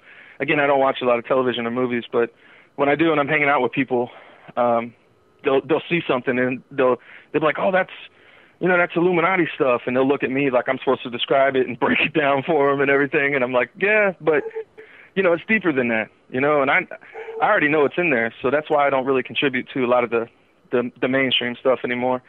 Cause I kind of know where it's coming from, but I think that's cool that people are starting to see it. but they're not in it the way we are, Chuck, you know, or Raven. You know, they're not in it to the extent that we have. You know, we see the stuff, but they do catch it. Yeah. And I talked about that in the show the other night. But I find that interesting. We were talking about Adult Swim, because Adult Swim has this new, I don't want to give them too much credit, but they have this new cartoon, and it's about a dog that's like a murderous dog, and so much symbolism in it, satanic pentagrams and Baphomet and owls, and it's just flooded with it. And when I first saw the idea of the cartoon, I thought to myself, I said, you know, I was having my own thoughts, and I was like, well, maybe they're doing this to kind of make money off of what's going on in society right now, because everybody's scared of this Illuminati. I mean, not necessarily scared of it, but, you know, they kind of know about it. So they throw it in the cartoon to kind of manipulate it and basically make fun of it. So Adult Swim is not new to that either, because they have a lot of shows where they throw in certain things and symbolism and stuff. Even in their bumpers or their ads, they'll have symbolism, you know, that we would classify as, you know, New World Order, Satanism, whatever. Oh, yeah, I was going to say they used to have Lucy, the daughter of the devil, on there. They had all that stuff that been going on for a long time, actually. Yeah, it's nothing new. So I was just thinking to myself, you know, maybe they're capitalizing. I mean, they couldn't be making a lot of money, but maybe the ratings are coming in because people are like, oh, this is kind of funny, and, you know, spinning off of how serious this stuff is. So, yeah, I did address that in the show the other day, but I was just touching on that because a lot of people don't catch the subliminal messaging and the symbols and things in the shows, but a lot of people are starting to, and I'm trying to figure out if the shows are doing this just to mess with us, or, you know, I don't know what they're doing, but it's kind of cool to see. It's an interesting time to be alive, I'll tell you that. Another thing, man, about this Illuminati thing, right? They're just to clear something up, that they're not the Illuminati. That I'm the Illuminati, man. How can they be Illuminati when they're cloaked in darkness, man? It doesn't make sense to me, right? It's right. Like up is down and down is up. They are not the Illuminati. I'm the illuminated one, right? Yeah, I got into a debate a few days ago about this because a good friend of mine was saying, you know, the Illuminati, the thoughts of what people think it is are completely flawed, because he was like, you know, it's enlightenment and knowledge. You know, it's this knowledge, this hidden knowledge that's hidden from the rest of us in society that these people have, whether it's Freemasonry, whatever it is, the secret societies, the whole thing behind it. It's called knowledge. Right, and they give us the knowledge in history books, you know, your classes that you go to in the indoctrination school, your education system. That's the knowledge that a lot of people consider the only knowledge that you'll ever need to know in your life, when actually majority of that stuff is useless. Really all you need to know how to do is count and science and whatever. But either way, the hidden knowledge that these people have, whatever it is, at one time maybe it was good, but they took it and they twisted it and manipulated it and hoarded it for themselves. And they don't want you to know about it until you sell out, or I hate to say sell out, but until you take the oath, you know, the Brotherhood Oath. And celebrities and all these people do this. But it's not necessarily a bad thing. I just think that they took it and they do it in secret, and they twisted it, manipulated it to profit them, and they keep that to themselves. You know, the true meanings of the religions, like what's religion, what's all that about, they know that. You know, they hoard that for themselves. Yeah. They don't want us knowing that, especially the sheep, you know. But I get what you're getting at. It is enlightenment, but, you know, some of the knowledge, I tell people all the time, you know, go research things, but even that knowledge is kind of hindered. You know, when we learn things about even what's going on in the mainstream media right now, when you go out and research Ebola or ISIS, we're only getting, we either get the alternative news media, conspiracy realm, or we get the mainstream media. So it's kind of hard to even get the truth in that, you know, because even AJ is running, I mean, he's starting to sound like the mainstream media now. I checked out, you know, InfoWars this morning, and it was just, a lot of his stories were on Ebola. So I was like, what is he, like CNN now? Well, so, you know, that's the thing with that kind of stuff too, man, is that, you know, I'm sorry to say this, but anytime somebody has pointed me again to go take a listen back at that stuff, you know, take a listen to the new stuff he's coming out with, it's like, well, the left-right paradigm is all a falsehood, but you really should support the right side of it anyway, because it's better than the left side. Right. You know, he's gotten to that point now, and it's just, you know, on top of selling his male enhancement and everything else, you know. Yeah. So. Yeah, I And don't I'm not mind knocking calling him. people out, man. This guy, Yeah, I'm not knocking. that Alex Jones is that he's too loud and obnoxious. He's put there to make he's put there to make people like you or I or Chuck to look look crazy. Right. And again, I understand that people like him, and you know, I do check out InfoWars. I'm not going to say that I don't go there to see what's going on, but I do that with a lot of different sites, so it's not the only place I get any information from. But also, I don't want to discourage people, because even when I came into the movement, he was somebody I listened to every day. And just like you said, after a while, about, I don't know how long it was, but his voice really started to get to me. You know, I couldn't take it anymore. So I know exactly what you mean. You know, him yelling on the radio. A man's mouth will always tell his character, man, eventually, right? Yeah, absolutely. But Chuck knows how I feel about him. And not just him, some of the other people in the alternative news media. And I hate to even put a label on it, because it is news and information that we try to get out to people. But at the same time, we're doing it unlike the main names are doing it. You know, there's the big names in alternative news media, and there's people like us at NWO Truth and what Chuck does at UCY and on down the line. You know, we're kind of changing the landscape and giving people different places to go to get information. And we're not always accurate. I mean, I'm not 100% accurate all the time, but I try to be, you know, and if I am, I'll say I'm wrong about something. But, yeah, like personally right now, I've been saying, and from the beginning here, that the whole Ebola thing is nothing more than another manufactured crisis to to instill fear in people, and it's going to blow over just like the swine flu and just like the whatever else, the bird flu and all that other stuff. It's just another one of these scare tactics that's been propagated by all of these media outlets, and I think it's just one of those things that that's all it is. That's all it is at the end of the day. Yes, it's a tragic thing that may or may not be happening in West Africa. But here's the thing: who are we trusting to even tell us that this is going on? The only people that can get in there are your CNN shills and stuff like that. Anyway, right? I've seen something the other day. Like I said, I was skipping through channels just to, I don't know why, but I was going through the major news channels, and one guy was supposedly on the ground in Sierra Leone. You know, he was there reporting live. And I was like, how do we know that's not a green screen behind him? You know, he's probably in another room down the studio, just a green screen thing, and they're selling that to people. But you're right. At the same time, if the media really wanted, if this was a major thing that was going on, they wouldn't even tell us about it, Chuck. They would let it sneak up on us and be like, oh, it slipped by us. We didn't know. But them force feeding it every day, that lets you know that it's creating fear. It's a fear porn thing. Exactly. Well, exactly. The fear porn is the big thing. And the other problem is if you take a look at some of the local news people that are over there, there's a lot of other stories that our mainstream isn't picking up on. There was this story the other day about somebody trying to dump formaldehyde into the water supply. And did you see that stuff come out on CNN or MSNBC or Fox or anybody? Mm-mm. No, nope. You don't see it anywhere. And here's the funny part: that also,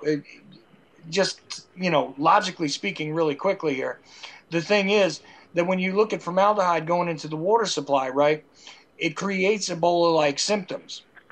Okay. Yep. So it may be staged in that way as well. That's one point. Another point, by the way, is that if you think about what aspartame does in the system, okay, eventually it metabolizes into something just like formaldehyde as well. So, isn't that a weird connection? And we got another caller just dropped into the conversation. How you doing? Hey, what's up? Oh, I know who this is. I think I do too. NWO Truth Radio in the Hizzy. What's up, Chuck and Dennis?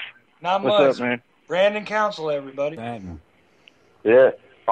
Great show, dude. And I'm always listening to your show, so it's excellent. I'm actually calling in. I feel like, But, I wanted to comment on the thing. I know actually a friend of mine is in Sierra Leone, and he actually reached out to me a couple of days ago, and like I was always sitting there thinking, like, imagining for myself, like, if it was like, if things ever really, you know, quote unquote shit ever really came like shit, as they say, you know, like things were actually happening out there, that I would have to like call outside my state or something. Like, you know, it's already like locked down as it is in New York, but I mean, over there, he gets a hold of me and he says, you know, how serious like that's got to be for somebody to reach out and be like, yo, what's happening in my country, you know? And I asked him, I said, you know, if there's that many people, because you can just go right to the Emergency Disaster Information Service Center or whatever it is. I posted a link in NWO there. But you can just go there, and they have the World Health Organization, so it's the Emergency and Disaster Information Services. They have an Ebola global emergency biological hazard thing on there, and you can just go there or whatever, and it shows like the amount of people that are infected because the mainstream media, they report on the World Health Organization their numbers, and if you go to that site, the WHO's data says that there's zero. What does it say? 0 dead, 1 infected, or something like that in America. But over there, there's like a whole number, and it goes all the way back to July. It's like 1,486 or something like that. So I was saying to him, man, like if there was like really that many people like being, cared for, I mean, they would be like shutting places down. There would be, and I asked him, I said, do you see like a lot of closings? Do you see people, you know, places where you can't go because they're quarantined? And he says, no, I don't see that. And so I thought that was really kind of rather amazing. And Chuck, I'm linking that to you right now so you can kind of post that wherever. But yeah, I just think it's kind of amazing that like the news is reporting on the WHO's data, and if you go to the actual data that they have up, there's, you know, it's not efficient. It's not equally efficient to that of what we're hearing, I guess you can say. You know, the data doesn't match up, basically. But I think that's really crazy how they have to call outside their country to see what's going on, you know. Yeah, well, there you go. And listen, we're down to the last couple minutes here, gentlemen. You know, once again, my guest tonight was Raven Mad, and I'm telling you, go find him on YouTube. You know, go check out the BME Canada website as well. And yep, there it is. Just getting that link from you there, Brandon. And Dennis Ford joined me here, and Brandon Council as well, both from NWO Truth Radio. Check them out as well. I've been on a bunch of shows with both of these guys, and awesome guys also. And exactly met Raven Mad through Dennis Ford. So right, right, that is true. And Thanks, yeah, Brandon, I did get your message earlier. I'm going to get in touch with you here in a few. Also, Raven and Chuck and Brandon, all three of you guys, if you want to join me tomorrow night on Friday Night Super Show, you're more than welcome.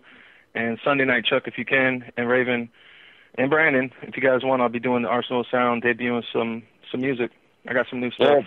Oh, so I'll link up for Friday night show, dude. All right, I'm on it. Thanks for taking my call, Chuck. Yeah, thank you, Chuck. Listen, thank you guys. I really appreciate it.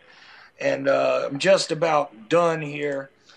Raven, if you got any final thoughts, man, kick them out there, because pretty soon my obnoxious ass bumper is going to kick in and it's going to be all over. So go ahead. Man, just if you want to hear some real music, man, some real, you know, some stuff that isn't watered down, man, come check us all out, man. You know what I mean? We speak from the heart. That's all I got to say, man. And my real name is Derek McLean. Hit me up on Facebook. Right? Yep. And please. I'm an approachable guy. Come hit me up on Facebook, friend me. I'll talk to you. You know what I mean? I'm a cool guy. Let's have a beer. Let's smoke a joint. Exactly. Oh, and I'm having there's a big show, man. We got some good artists coming up. There's a show in Nanaimo on October 30th at the Canby in Nanaimo. Be there, check it. You're ready, and it's going to be fun.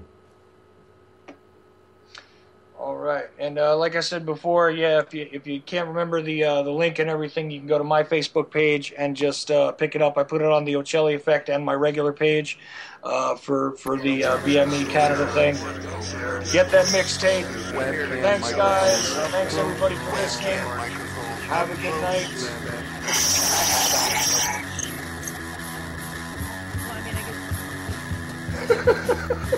At the age of 19 in 1962, she was See, but I have the files. You know, I read this stuff at the National Archives, and I read these other things. I said to myself, how can that be possible? The brain, you know, pistols and the fondle slap of choice. I don't know what that was. It doesn't really matter. Internet, professional wrestlers, and not just Ventura style. It doesn't matter where the information comes from as long as it's real. It doesn't. It's hard to get real information because seriously.